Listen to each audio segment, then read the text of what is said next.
Hi friends, ஒரு தடவை இந்த ஸ்நாக்ஸ் செஞ்சு பாருங்கள். டீ கூட வச்சு சாப்பிட்றதுக்கு அவ்வளோ அருமையாக இருக்கும்.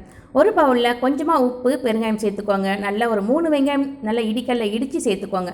பச்சை மிளகா, இஞ்சி, அது கூடவே பூண்டுங்க நல்லா இடிச்சிட்டு மறுபடியும் பவுலில் சேர்த்துக்கோங்க. சேர்த்துட்டு கொஞ்சம் சீரகம், கொஞ்சம் சோம்பு, அது கூடவே கருவேப்பிலை, ஃப்ரெஷ்ஷான கொத்தமல்லி சேர்த்து இது கூடவே ஆயில் சேர்த்துக்கோங்க. சேர்த்துட்டு நல்லா கையை விட்டு ஒரு தடவை கலந்து விட்டுக்கோங்க.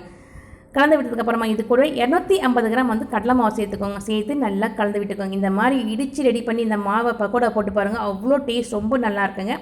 இப்போ நல்லா கையை விட்டு கலந்ததுக்கப்புறம் பாருங்கள் ஃப்ரெண்ட்ஸ், நாம் தண்ணி ஒரு துளி கூட சேர்க்கல. இந்த ஆயிலே நமக்கு பக்கோடா சூப்பராக மாவு ரெடி ஆகிடும்.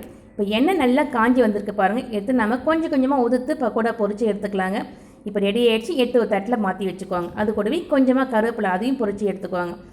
பாருங்கள் ஃப்ரெண்ட்ஸ், சூப்பரான பக்கோடா ரெடி ஆகிடுச்சு. கண்டிப்பாக ட்ரை பண்ணுங்கள். இது சாம்பார் சாதம், தயிர் சாதத்துக்கு அவ்வளோ அருமையாக இருக்கும்.